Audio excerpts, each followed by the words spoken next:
Mais je vous demande de vous asseoir. Bonsoir, Allez. désolé. Non, non, bah, écoute, moi je viens d'arriver alors que.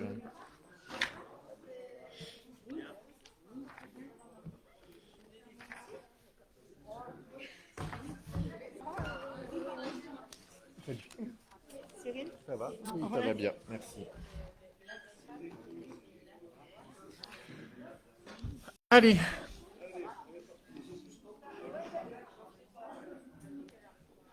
elle est où Julie?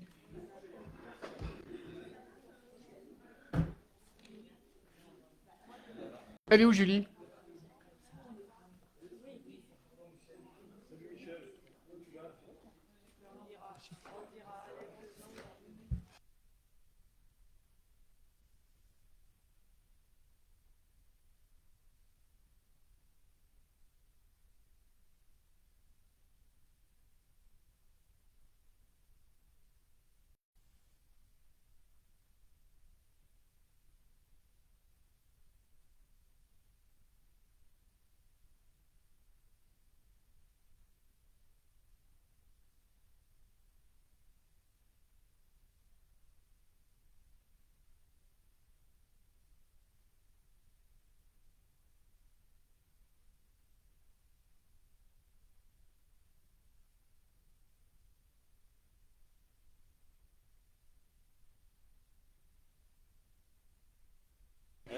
Allez, ben, je vous invite à vous asseoir rapidement, Michel Frison.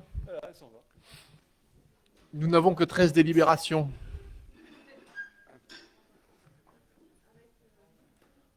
Avec un dossier de 385 plages. Vous avez tous lu. 494.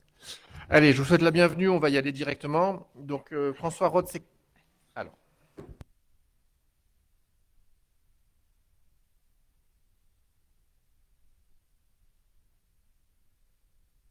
Donc, François Roth s'excuse, il donne procuration à Alain Sanchez, qui lui-même s'excuse pour son retard et il donne procuration à Dominique Barnéou. Donc, quand il sera là, tu n'auras plus la procuration. Par contre, François, il aura la procuration de François. Il va falloir que Amel s'accroche au clavier de son ordinateur. Martin Faure s'excuse, il donne procuration à Serge. Et enfin, Michel Moigny s'excuse, il donne procuration à Michel Frison. Pardon. Y a-t-il d'autres procurations qui m'auraient échappé? Non. Après, on peut l'enregistrer et qu'il nous envoie le papier. Bah, peut-être qu'on n'a pas regardé les mails juste avant. Si. Tant pis. Allez, ça va.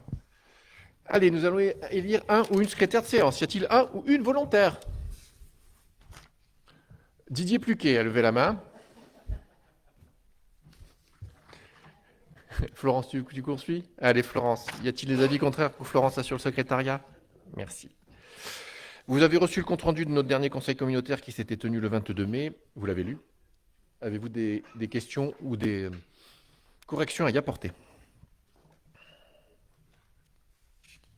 Y a-t-il des avis contraires pour qu'on le valide? Des abstentions? Merci. Vous avez lu la présentation de la liste des dossiers que j'ai signés dans le cadre de ma délégation. Aviez-vous des questions? Merci à vous.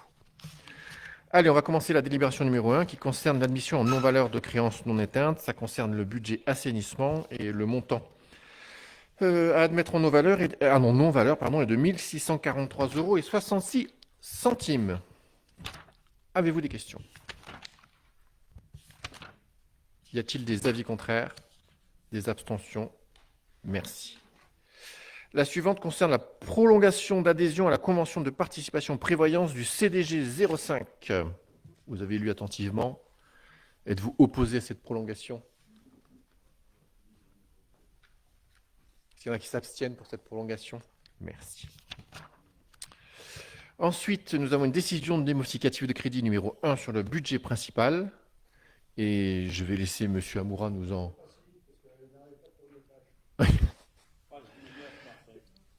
Je vais laisser M. Amoura vous nous en donner la quintessence.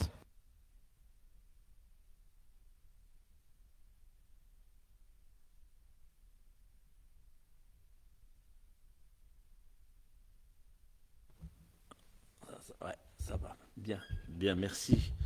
Oui, effectivement, dans l'élaboration du budget, il y a certaines actions que nous avons volontairement pas inscrites en attendant qu'elles soient mûres avant de les porter par le biais d'une DM. En l'occurrence, dans la DM aujourd'hui porte, première chose, c'est l'acquisition de la parcelle à côté du siège de la Comcom ou auprès de M. Giraud. C'est une procédure qui était engagée il y a déjà un an et là, il est arrivé à maturité et l'acte est signé et nous inscrivons les crédits à 15 000 euros pour l'acquisition de cette parcelle. Deuxième point, c'est, vous savez que l'AREA a été dissoute, mais que nous avons un contrat avec eux et certaines prestations au cours de leur dissolution qui ont été réalisées n'ont pas été facturées. Et aujourd'hui, bien sûr, nous les réalisons et nous devons aussi les assurer pour 33 202,50. Et le troisième point, c'est effectivement suite à la décision au dernier conseil pour le musée du bois et à la maîtrise d'œuvre qui va être engagée pour toute cette opération. Et donc, elle est évaluée à 88 000, elle est à 40 680. Ces sommes inscrites, puisqu'il n'y a pas de recettes, vont être financées par l'augmentation par l'emprunt pour avoir l'équilibre du budget. Voilà. Merci. Avez-vous des questions ou des précisions? Y a-t-il des avis contraires ou des abstentions? Merci. Allez, la suivante concerne la mise à jour des effectifs suite à des promotions internes. Donc, il est prévu de supprimer deux postes suite à promotion interne. Donc, celui d'animateur principal de première classe à temps complet à compter du 1er juillet et un d'adjoint, pardon, pas celui, mais un adjoint technique principal de première classe à temps complet à compter du 1er juillet. Et donc de créer les postes suite à la promotion interne d'un attaché à temps complet à compter du 1er juillet et d'un agent de maîtrise à temps complet à compter du 1er juillet. Avez-vous des questions? Des avis contraires? Des abstentions? Merci. Allez, demande de subvention au titre du fonds vert pour les travaux d'entretien de la végétation du torrent de Bouchouze sur la commune de La Roche-de-Rame. Donc, nous vous sollicitons auprès du fonds vert 80% de la dépense prévisionnelle que je n'ai pas vue dans la délibération. Mais c'est pas grave, ça. Qui est en charge de ce dossier? C'est toi, David. C'est toi qui as rédigé la... Bravo. Donc nous demandons 80% de zéro, mais je pense qu'on pourra... Plaît-il? D'accord, ça va. Donc globalement, c'est autour de 10 000. Voilà. Allez, pour cette demande de subvention, est-ce que vous avez des questions? Des avis contraires? Des abstentions? Merci. Allez, présentation du rapport annuel de gestion des déchets ménagers assimilés. Normalement, c'est Alain Sanchez qui nous fait ça, mais vous l'avez lu? Merci. Peut-être que David peut nous en donner quelques éléments clés. On voit qu'on arrive quand même à stabiliser, malgré les augmentations de coûts de transport et de traitement, on arrive à stabiliser globalement le budget des déchets, notamment par la mise en place de colonnes semi-enterrées qui se poursuit sur le canton. Donc ça, c'est un bon élément. Et on voit aussi au niveau des tonnages totaux des déchets qu'on arrive à stabiliser. On arrive toujours un petit peu en augmentation sur les emballages, tout ce qui est recyclable. Et on baisse régulièrement les ordures ménagères. Voilà. Et les encombrants, effectivement, on arrive à baisser à peu près de 100 tonnes cette année grâce à la mise en place de des REP au niveau de la déchetterie. Ok. Bon, voilà, ça c'est l'essentiel, mais si vous voulez rentrer dans le détail des chiffres, on peut répondre à vos questions. C'est bon, on peut l'approuver ainsi? Ok. Des avis contraires? Des abstentions? Merci. Allez, pour la présentation du rapport annuel 2024 du service de collecte et de traitement aux eaux usées. Est-ce que tu peux nous en dire quelques mots?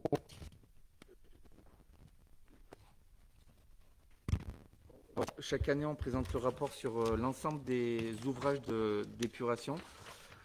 Ce qui est à noter, c'est qu'on a quand même certaines stations qui sont vieillissantes sur lesquelles on a engagé des audits.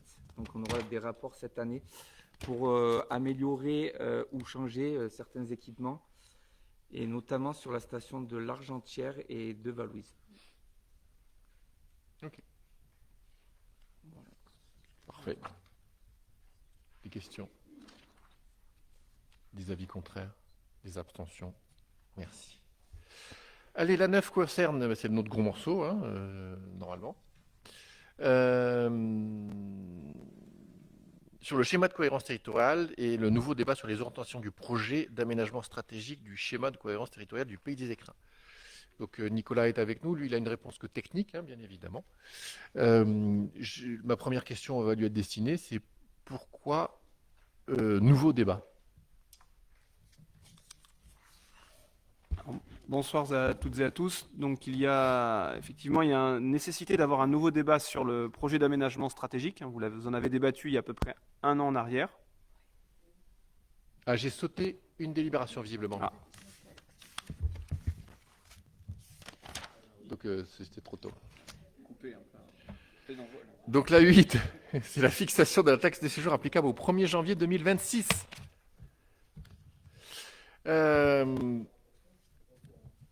Pardon? Eh bien, c'est pas grave. Est-ce que tu veux qu'on... De toute façon, tout le monde l'a lu, c'est toujours pareil. Je vais l'énumérer. Hein, pour les palaces dont nous n'avons rien sur le territoire, c'est 4,90 €. Pour les hôtels de tourisme 5 étoiles que nous n'avons pas sur le territoire, c'est 3,60 €. Pour les hôtels de tourisme 4 étoiles, résidences de tourisme 4 étoiles, ça, je pense qu'on doit avoir quelque chose. C'est 2,60 €. Pour les hôtels de tourisme 3 étoiles et résidences de tourisme 3 étoiles, meublés de tourisme 3 étoiles, 1,70 €. Pour les hôtels, donc pour tout ce qui est 2 étoiles, 1 €.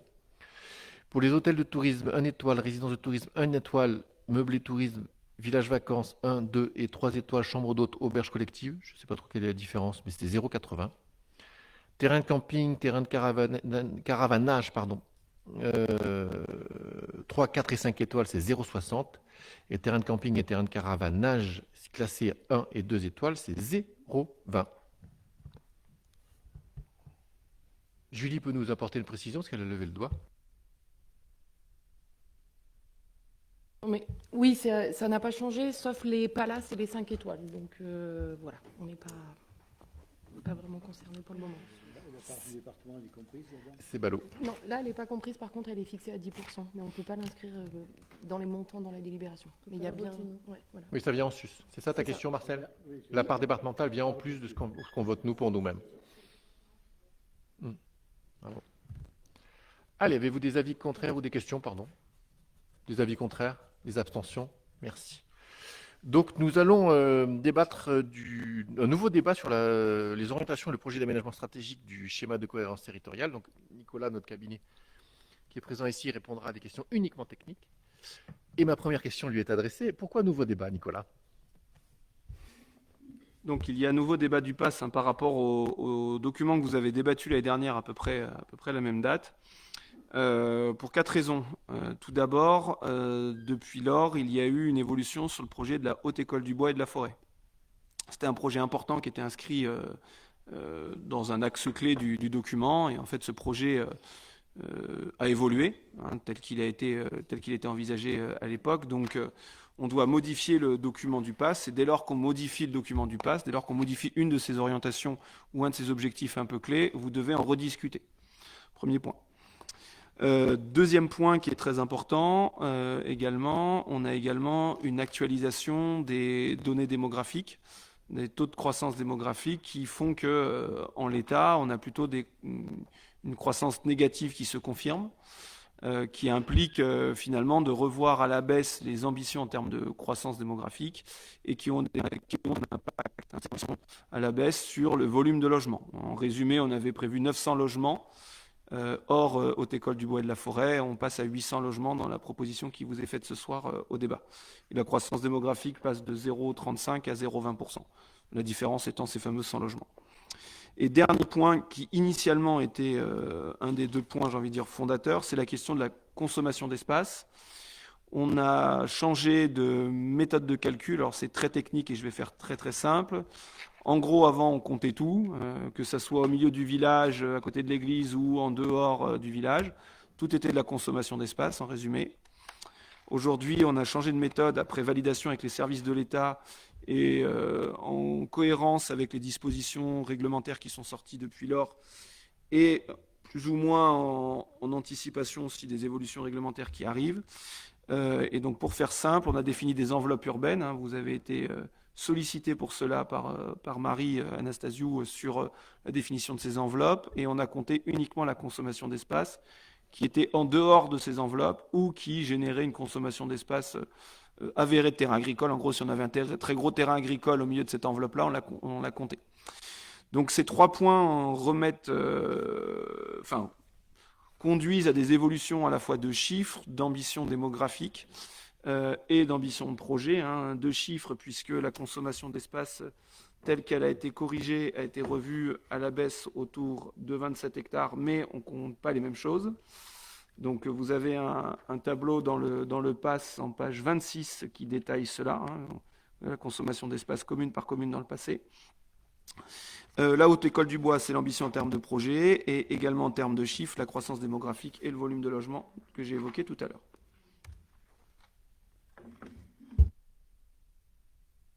Merci. Allez, vous avez tout lu. Est-ce que vous avez des questions? On est censé débattre pendant plus de 2 heures normalement. Ah, je peux y aller? Merci. Nicolas, est-ce que tu peux repréciser en fait l'espace que chaque commune va avoir, mais bien expliqué entre les dents creuses, la superficie qu'on a, et en fait, voilà, tout ça, parce que tu viens de dire que tout ce qui était dents creuses n'était pas aujourd'hui comptabilisé, mais malgré tout, on doit quand même utiliser les dents creuses avant d'utiliser des espaces autres. Est-ce que tu peux préciser tout ça, s'il te plaît? Je pense que ça doit être la 443e Oui. fois qu'il le fait. Pas que chez nous, parce qu'il a d'autres dossiers. On est plutôt à 1000 fois, mais bon, c'est pas très grave. Non, mais la question est légitime. La loi fixe un principe simple. En fait, on vous demande d'aller vers ce qu'on appelle le zéro artificialisation nette. Mais pour y aller, vous devez d'abord utiliser ce qui est déjà consommé. Dès lors que vous avez des bâtiments en friche, on va citer MGI par exemple, comme exemple, ou l'hôtel Foura à La Roche. Dès lors que vous avez des logements vacants, donc il y en a un peu partout sur le territoire d'une façon plus ou moins importante, dès lors que vous avez la capacité à construire dans les jardins, sans faire de la consommation d'espace, dès lors que l'on a des dents creuses qui ne sont pas de la consommation d'espace ou qui ne seront plus de la consommation d'espace. Ces secteurs-là sont prioritaires et vous devez donc estimer le volume de logement, le volume d'activité économique que vous mettez dans ces secteurs qui sont déjà dits artificialisés ou consommés.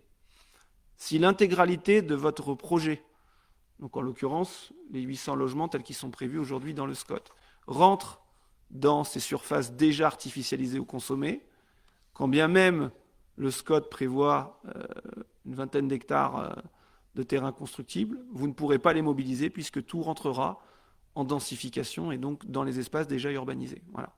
Ça, c'est le principe de la loi. Donc, dans les faits, à l'échelle du SCOT, il y aura nécessairement une consommation d'espace parce qu'il y a des aménagements très spécifiques. On pense à des projets au plané, on pense à d'autres projets.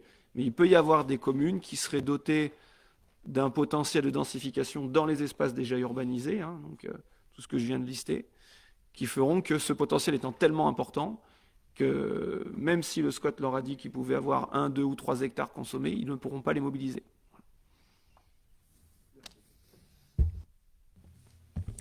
J'ai une petite question. Dans le tableau dont vous avez parlé, lorsqu'il y a écrit sur la deuxième colonne économie, à quoi ça correspond particulièrement? Habitat, je comprends, tourisme aussi. Économie, je ne comprends pas. Et petite remarque aussi, à la fin, il y a écrit Velouise Pévou, pas Valouise Pelvou, mais ça, c'est une petite faute de frappe. Mais je ne comprends pas le terme économie et les pourcentages qui sont liés. Dans le tableau qui est en page 26, Économie, c'est tout ce qui est industrie, artisanat, etc. C'est-à-dire que dès qu'on a vu une activité économique qui se crée, qui était détachable, on va dire, du tissu dans lequel elle était, en gros, la zone d'activité au Villaret, par exemple, ça rentre là-dedans. Voilà. J'ai une autre question, parce que si on veut un débat, il faut débattre, et donc il faut une question. Oui. Sur quelles ont été les problématiques auxquelles nous, autres conseillers communautaires, nous n'avons pas forcément participé, qui ont été des choix, et sur quels choix vous êtes retranchés? J'imagine qu'il y a eu des débats en amont également, et qu'il y a des questions qui se sont posées. Je te parle surtout à toi, Cyril. Merci. Tu me demandes de faire un reset de Un toutes petit les réunions. résumé des échanges. Il y a eu certainement des problématiques qui sont ressorties, et quelles étaient ces problématiques, et Alors, quel choix vous avez fait? je vais faire de mémoire, mais je pense que tous ceux qui ont participé pourront compléter. Il y a eu quand même des changements sur la question de la consommation des espaces. Parce que l'une des questions, c'est qu'est-ce que nous pouvions consommer, donc avec cet objectif zéro artificialisation, qui au début des discussions, c'était zéro. C'est-à-dire que les dents creuses, tout ce qui était dans la zone urbaine rentrait dans de la consommation d'espace, y compris les jardins dans des zones urbaines. Donc ça nous a posé pas mal de difficultés dans les débats qu'on a pu avoir, parce que ça ramenait à peu de développement en périphérie des zones habitées. Bon, la règle a changé, puisque elle a changé sans forcément être parfaite, c'est-à-dire que ça n'est pas comptabilisé, mais il faudra bien prouver qu'on ne peut pas les utiliser pour pouvoir consommer extérieurement. Donc c'est un progrès sans être une révolution, parce qu'il faudra à un moment ou à un autre dire j'ai des dents creuses, j'ai des choses, mais je peux pas les mobiliser, donc il me faut des terrains ailleurs. Les sujets, ça a été un peu la répartition aussi sur qui devait avoir des surfaces. Donc il y a eu des classements des communes, celles qui ont un rôle de bourg-centre, donc l'Argentière, qui est un peu privilégiée par rapport aux autres. De mémoire, Valouise-Pelvoux pour la question de la Valouise. Et puis il y a celle de deuxième rang, qui n'est pas une insulte, hein, qui est juste un constat. Et puis il y a le dernier rang, qui est Champcel-la-Fressinière, pour être clair, donc qui ne sont pas prioritaires sur la consommation des espaces. Voilà. Ensuite, on a été confronté à la question de l'évolution de notre démographie, qui est plutôt, comme globalement sur le bassin, à la baisse. Là où on n'est pas tout à fait d'accord sur l'interprétation, c'est que c'est à la baisse parce qu'il y a aussi un facteur, c'est que personne ne trouve à se loger. Donc c'est un peu qui est de la poule ou l'œuf. Si nous avions des logements, est-ce qu'on ne serait pas à la hausse parce que les gens pourraient se loger et venir travailler ici, et que tout ça est un sujet vaste. Mais le constat est que les chiffres sont là, et que donc on a revu notre potentiel de création de logements en fonction de ça. On a discuté aussi autour des nouveaux outils qui pouvaient être mis en place pour contraindre ensuite des zones à être destinées uniquement à l'habitat permanent. Je ne pourrais pas te renouveler le détail, mais si jamais Nicolas veut reprendre la parole, il pourra nous en dire un petit mot. Voilà, et puis après il y avait la question des espaces naturels, des continuités écologiques, de la gestion de l'eau, enfin des choses qu'on discute tout au long de l'année, mais qui sont aussi des éléments importants comme étant des objectifs pour un secteur qui est quand même le nôtre plutôt préservé. Voilà. D'autres débats ont pu avoir lieu sur le rang de la consommation d'espace, c'est-à-dire qu'une construction, c'est une consommation d'espace attribuée à une commune, et puis un équipement collectif peut l'être communautaire, et puis on a voulu inscrire certains éléments comme des consommations d'espace régionales pour s'éviter ça, mais bon, il y en a peu pour nous en tout cas. Voilà ce que j'ai en mémoire sur les éléments qui ont été le plus discutés. On a parlé des stations, pardon Marcel, mais sur les extensions ou non de domaines skiables, mais ce qui n'est pas l'objectif depuis Saint-Vincent, donc il n'y a pas... voilà. On a parlé aussi de comment, je ne sais plus si on l'a retranscrit, mais ça fait partie des débats et des sujets sur la question des lits froids, sur la question de la mobilisation des bâtiments, de leur transformation à venir, c'est-à-dire de dire qu'un hôtel ne pourra pas forcément être vendu à la découpe, mais devra rester hôtel. Je ne sais pas si je dis des bêtises, mais ouais, c'est tout bon. Voilà, et puis j'en resterai là parce que ma mémoire commence à... Mais c'est quand même vachement bien ce que j'ai dit déjà. Marcel, Juste un complément. Ah. Pardon. priorité aux femmes. Gaël. C'était juste un petit complément par rapport à tes propos. On a aussi évoqué l'idée de la répartition des logements qui devaient être attribués à l'école du bois, où effectivement ça a fait un petit peu, enfin pas débat, mais en tout cas chaque commune souhaitait peut-être pouvoir augmenter sa capacité d'obtention de logements en reprenant ces logements-là. Et effectivement, Nicolas nous a bien indiqué que ces logements-là ne pouvaient pas repartir sur les différentes communes et devaient donc rester sur la commune centre. En aparté, pas en aparté, mais en complément, on a aussi rappelé qu'une fois le SCOT approuvé, les PLU devront se mettre en conformité avant le 2028. Voilà. Et qu'une fois que le SCOT sera approuvé, nous devrons nous poser la question. Je n'ai pas dit le faire, j'ai dit mais vraiment nous poser la question du PLUI, qui ne va déshabiller en aucun cas le pouvoir d'attribuer les permis des maires, mais qui serait quelque chose de cohérent et qui permettrait aussi une économie substantielle, parce que 8 postes. Voilà. J'ai pas dit le faire, j'ai dit que c'est quelque chose qui viendra sur la table pour qu'on discute des avantages et des inconvénients d'avoir un PLUI. Et évidemment, la démocratie l'emportera. Marcel, tu voulais... Une simple explication concernant le tableau de la page 26. Ça correspond à quoi ces pourcentages qui est au bout, là, 3,45, 0,87 c'est les kilomètres. C'est le nombre d'hectares que vous avez consommé au total, par exemple. Ah, c'est ce qui a été consommé. Oui, par exemple, Puy-Saint-Vincent. Oui, Puis Saint-Vincent, 1 hectare 68, c'est 0,01 plus 0,37 plus ah oui, c'est 1,30 égale 1,68. Ah oui, c'est ce qui a été consommé. Oui, par commune entre 2011 et 2021. Merci. Allez, d'autres questions? Jack? Oui, simplement, là, on voit tout ce qui a été consommé, et ensuite, on a défini ce qu'on va avoir le droit de consommer.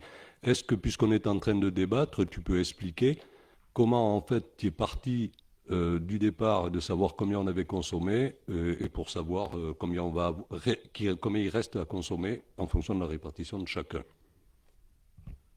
Il y a deux éléments de réponse. Un premier qui est en page 57 du projet d'aménagement stratégique. Donc le principe de la loi qui a été retraduit par le SRADET, donc le schéma régional d'aménagement et développement durable d'égalité des territoires, il a été modifié le 23 avril de cette année, donc il devrait être opposable là d'ailleurs. Lui, il avait déjà anticipé depuis 2019 la division par deux. Donc du coup, le principe, en gros, pour faire très simple, c'est qu'on divise par deux par bloc d'une décennie. C'est-à-dire que tous les 10 ans, on doit diviser par deux la consommation d'espace parcellé. Donc en l'occurrence, on a fait 27 divisé par 2, donc 13,5 jusqu'à 2031. Ensuite, j'ai fait un division par 2 en arrondissant au supérieur, on a mis 7 hectares jusqu'à 2041. Et puis après, c'est un prorata c'est une division par 2, donc 7 sur 2050, 3,5, avec un peu moins de 3,5, avec un prorata à 2045. Donc ça vous donne la trajectoire qui est définie dans le projet d'aménagement stratégique, puisque le PAS définit une trajectoire en termes de consommation d'espace. Cette trajectoire, elle est ensuite traduite dans le document d'orientation et d'objectifs. Donc ça, c'est une autre pièce sur laquelle vous ne débattez pas ce soir, qui est le document, en fait, le fascicule réglementaire. Et lui, on a fonctionné un peu à l'envers. En gros, on a regardé les projets dits intercommunaux qui avaient besoin de consommer de l'espace, les zones d'activité, les grands équipements, etc. Et la somme des espaces restants, on a regardé, donc ce qu'on a appelé des espaces mixtes, on a regardé en fonction du nombre de logements que chaque commune allait avoir à accueillir. Et ce volume de logement, on a estimé en fonction des territoires la fameuse capacité de densification. Alors je dis bien une estimation, je n'ai pas dit un calcul précis, mais l'estimation de la capacité de densification qu'il y avait sur chaque commune. Par exemple, quand on constatait qu'une commune était dotée d'énormément de logements vacants, quand je dis énormément, c'est plus de 7, 8, 9, 10%, on se disait que de toute façon, au moment où elle allait devoir faire son plan local d'urbanisme, le refaire, elle aurait une partie de son volume de logement qui serait absorbée par les logements vacants, la remise sur le marché des logements vacants. Quand on voyait qu'il y avait énormément de dents creuses, de divisions parcellaires et autres, on a estimé également qu'elle n'allait pas consommer de l'espace, etc. Donc on a fait cette péréquation-là entre le volume de logement qu'elle devait accueillir, une estimation de la capacité de densification, et en fonction, on a attribué les hectares restants avec une prime à l'Argentière, puisque l'Argentière est reconnue comme pôle local au niveau du SRADET. Voilà. Donc l'Argentière a un peu plus proportionnellement de surface. On vient vous cacher, l'Argentière n'a pas beaucoup de surface parce qu'elle est dotée d'un gros potentiel de densification, entre les friches, les logements vacants et les divisions parcellaires. Il y a un gros potentiel, mais ils ont quand même eu le droit à une petite surface. Ça, c'est dans le document d'orientation et d'objectifs, pas dans le PAS. Merci. Allez, est-ce que vous avez d'autres questions?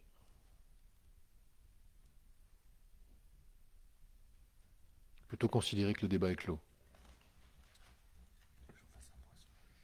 Sûr. Si le débat est clos, je voudrais bien que Nicolas fasse un point sur la loi Lemeur.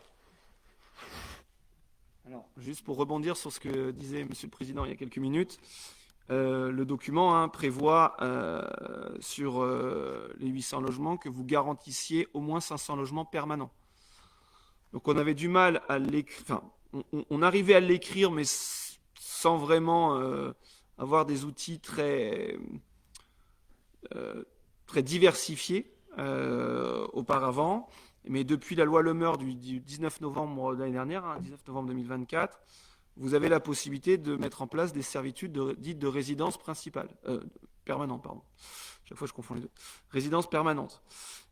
Ces servitudes, donc c'est pas l'intégralité d'une commune, contrairement à ce que vous pouvez entendre à certains endroits, parce qu'il y a quelques maires qui se vantent, maires de Bonifacio et autres, qui disent « j'ai mis toute la commune en résidence permanente ». Ce n'est pas possible juridiquement parlant, c'est illégal, c'est une atteinte au droit de propriété. Par contre, vous pouvez définir des secteurs. Donc des secteurs, ça peut être un quartier entier, ou des petits quartiers, des petits morceaux de parcelles, etc. Et dans ces secteurs-là, il ne peut y avoir que 100% de résidence permanente. D'accord ? Donc c'est notamment cet outil-là qui est ciblé, en plus des outils classiques, j'ai envie de dire, de maîtrise publique avec des clauses privées ou de logements sociaux, que vous devrez mettre en place dans le cadre de vos PLU respectifs. Voilà. Donc ça va être vraiment l'enjeu qu'il va y avoir, c'est étant donné qu'on a souhaité un peu renverser le système, avant on faisait, on va dire, les 3/4 de résidence secondaire et 1/4 de résidence principale, là ça va être l'inverse, on va faire 3/4 de résidence principale et 1/4 de résidence secondaire, il va falloir garantir ces 3/4 de résidence principale. Donc ça va être à double-cliquer, quoi. Ça veut dire qu'on va diminuer l'espace à consommer, et on va en plus, je veux dire, les terrains qui vont être à vendre vont être, on va avoir des obligations, si tu veux, à vendre des terrains sur de la résidence principale. C'est exactement ça. D'accord, merci. Allez, d'autres questions? Eh bien, je vous propose de conclure. De voter? D'acter le débat? Est-ce qu'il y en a qui ne veulent pas acter le débat? Est-ce qu'il y a des abstentions sur cette... Donc le débat est acté à l'unanimité, merci.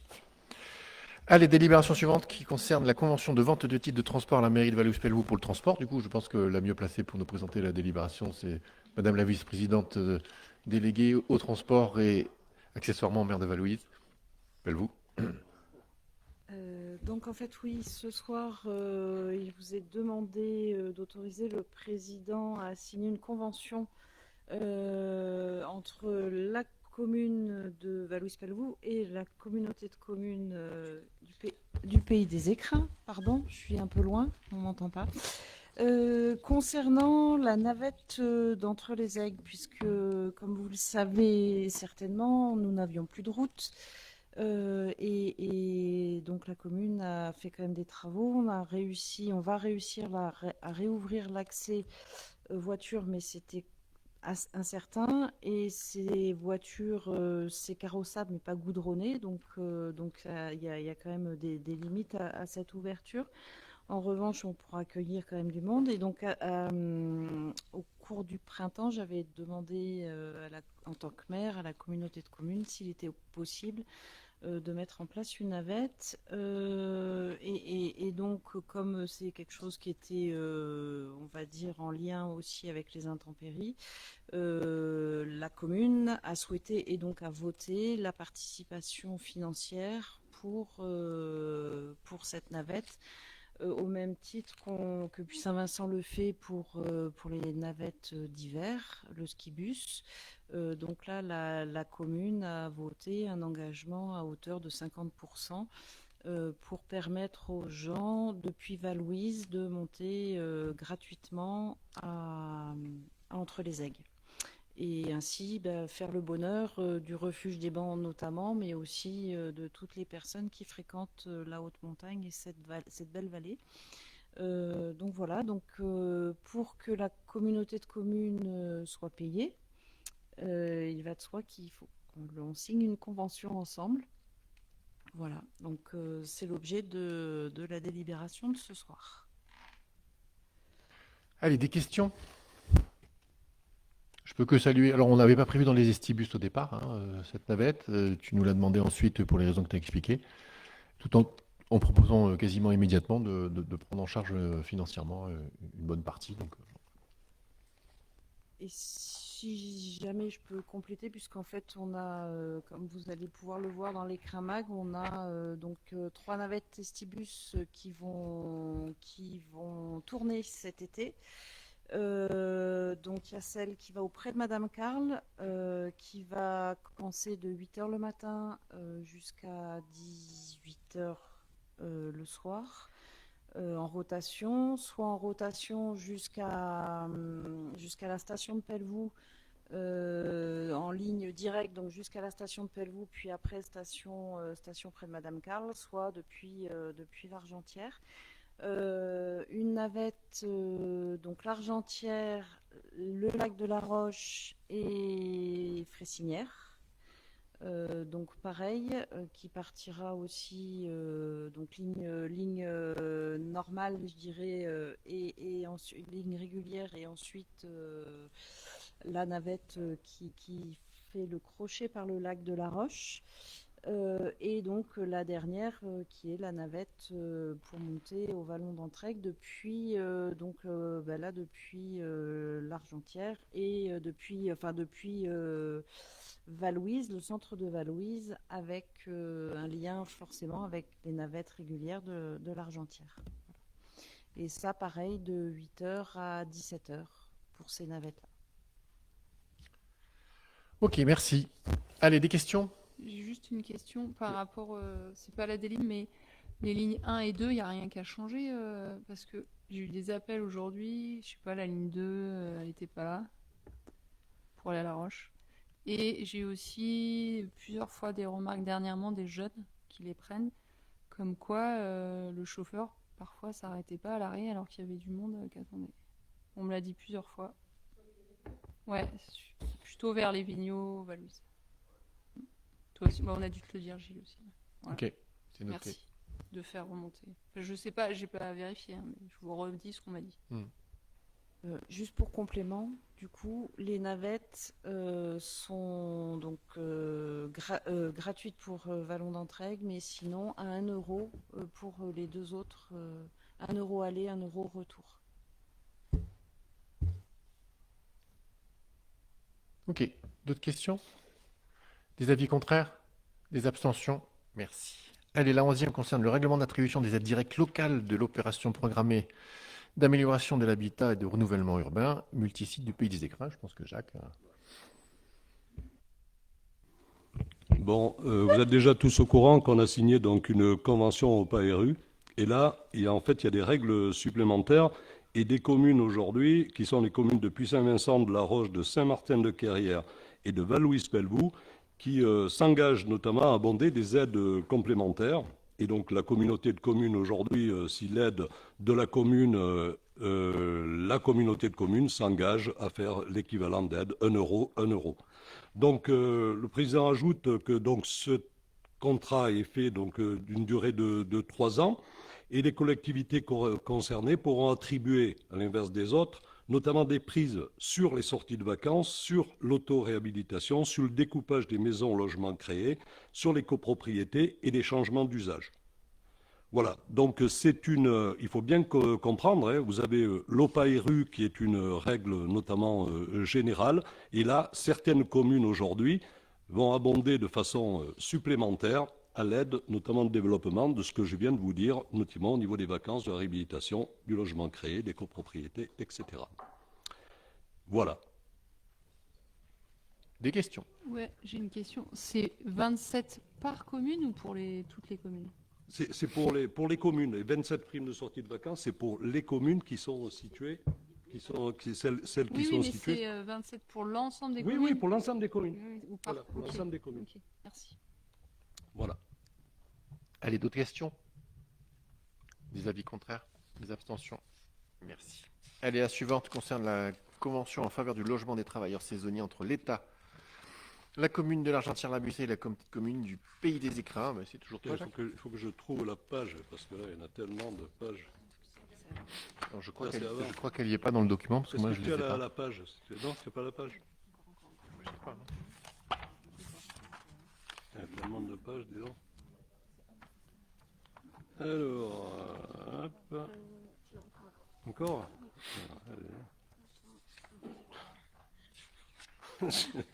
Excusez-moi, mais trop de pages tue les pages. Hein. Ah, ça y est. En fait, c'est la convention en faveur du logement des travailleurs saisonniers, notamment sur les communes de l'Argentière et du Pays des Écrins. Alors, c'est quoi? J'avoue que je ne l'ai pas lu, hein, donc je vais essayer de la traduire. Tu peux faire les deux d'affilée, parce qu'il y a celle depuis Saint-Vincent et celle de Voilà, l'Argentière. les deux sont les mêmes, en fait. C'est pour le logement saisonnier. Et en fait, il s'agit d'une démarche qui est pilotée aujourd'hui par le pôle du développement économique, dont j'en ai la charge avec notre directrice à côté de moi, donc que je salue. Et donc, en fait, ces actions transversales, c'est quoi? C'est informer, communiquer, améliorer les conditions d'accueil des travailleurs saisonniers, bien évidemment, des travailleurs saisonniers depuis Saint-Vincent et favoriser la location hors saison d'hiver. Parce qu'on a un souci aujourd'hui, c'est que les locations se font bien évidemment en saison d'hiver, mais on a quand même quelques soucis en hors saison. Renforcer l'attractivité du territoire, faciliter la vie des saisonniers, faciliter l'accès au transport. Donc le président indique qu'il convient de conclure une convention tripartite, donc avec l'État, la commune de l'Argentière et la communauté de communes, notamment pour cette convention en faveur du logement des travailleurs saisonniers, qui concerne notamment l'Argentière, mais aussi Puy-Saint-Vincent, puisque vous allez avoir celle qui suit, qui est exactement la même. Voilà. Allez, des questions? Je vous propose de voter les deux en même temps. Oui, parce que c'est les mêmes.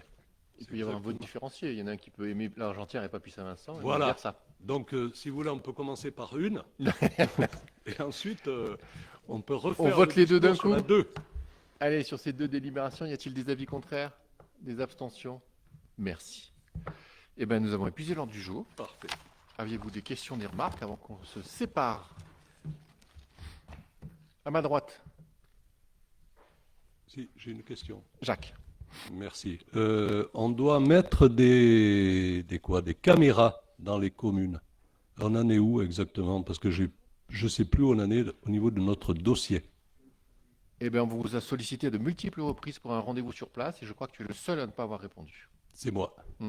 D'accord, mais parce que je n'ai pas dû voir le mail et c'est pour ça que je je me vais te permets, si tu veux, Dès demain matin, je te le renverrai. de reprendre et de reposer la question. Ça va. Voilà.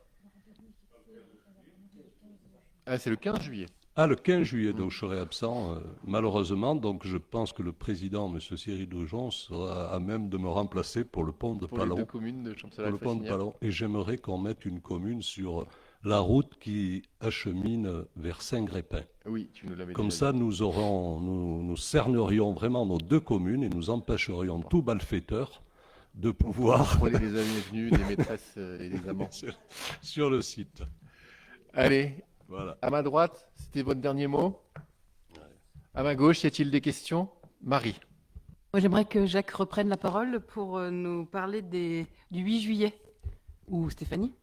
C'est un moment important et c'est une belle, C'est fête. exactement ça. Oui, ça, tu as tout à fait raison. Donc, je vais laisser bien évidemment Stéphanie qui va nous présenter tout ça. C'est un grand, grand moment. Tout à l'heure, nous allons aller aux 10 ans de la dette.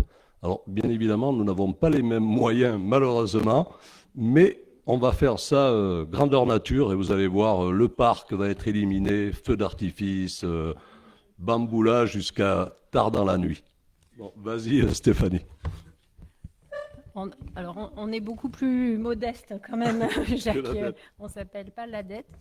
Non, donc c'est vrai que le 8 juillet, on va fêter les 10 ans de l'UCO. Donc normalement, vous avez reçu l'invitation. Donc on va faire quelque chose de modeste, mais en même temps, on est en train de retravailler un petit peu tout l'historique. Donc on travaille avec Sandy et c'est un vaste sujet quand même, d'arriver à remonter ces 10 années. Donc on est reparti dans les photos, etc. Donc on essaie de faire un petit moment sympa à partager avec vous. Donc ça commencera à 18h. Voilà, il y aura une petite expo souvenir et puis après on partagera un verre de l'amitié tous ensemble. Voilà, donc n'hésitez pas, pour ceux qui n'ont pas répondu, ça serait bien, voilà, si vous pouvez nous le... Comment ? On n'a pas osé, mais tout est possible. C'est en fonction des participants. Nous aviserons au moment venu. Ouais, non, n'hésitez pas à nous dire votre présence parce que voilà, c'est important pour le buffet en tout cas qu'on prévoit en quantité. Merci. Merci Marie. Allez, à la gauche, c'était le dernier mot? Non. J'ai décidé d'être embêtante ce soir. Je le fais, mais c'est plutôt mon maire qui devrait le faire. Le 28 juin, nous avons la fête du lac qui permet d'inaugurer les travaux qui ont été réalisés sur le lac et de remercier également le fonds de concours de la communauté de communes qui permettent de finir justement ces travaux. Donc vous êtes conviés également à venir voir après la fête de Champcela, bien entendu, le soir à 22h. On ne sera pas en même temps, ne t'inquiète pas. On va Jacques. pas tous annoncer nos fêtes, parce que sinon on y est encore dans une heure. Le 28 juin, à partir de 22h, on a des acrobates qui vont traverser le lac par les airs. Et ensuite, le feu d'artifice aura lieu. 22h. 22h30. Ok. Allez, Gaëlle. Moi, Donc du la coup, j'en fête de profite, je Valouise. vous avez dû recevoir une invitation pour les championnats de France de VTT Trial ce week-end au pied de la station. Les finales sont à partir de 17h samedi et vous êtes invités à regarder bien sûr et puis à convier à boire un petit verre tous ensemble donc samedi soir. Voilà, donc je crois qu'on n'a pas eu beaucoup de retours mais on compte sur vous. Allez, y a-t-il une dernière fête à annoncer ou non? Oui. Tu sais, Oui. la fête de Marcel. Champcela, c'est à Saint-Pierre, à Champcela, c'est plus tard, non? C'est la fête de Champcela? Oui. Ah, il y a Paul, Pierre et Jacques. Le problème de la Saint-Pierre, c'est on sait quand on arrive, on sait jamais quand on en repart, et en général, on s'en souvient plus. Ouais. Ah, parce qu'à Champcela, il y a Pierre, Paul et Jacques. Oui. Bon, ben, je vous remercie beaucoup, je vous libère, et puis un au petit mot, plaisir. parce que puis Saint-Vincent accueille une Coupe de France de VTT aussi, donc ça 6-7 juillet. Alors si vous reste un petit peu de temps disponible, Eh ben, on montera jusqu'à vous plus êtes tard. invités. 4, 5, 6. Championnat de France. Vous en Angleterre?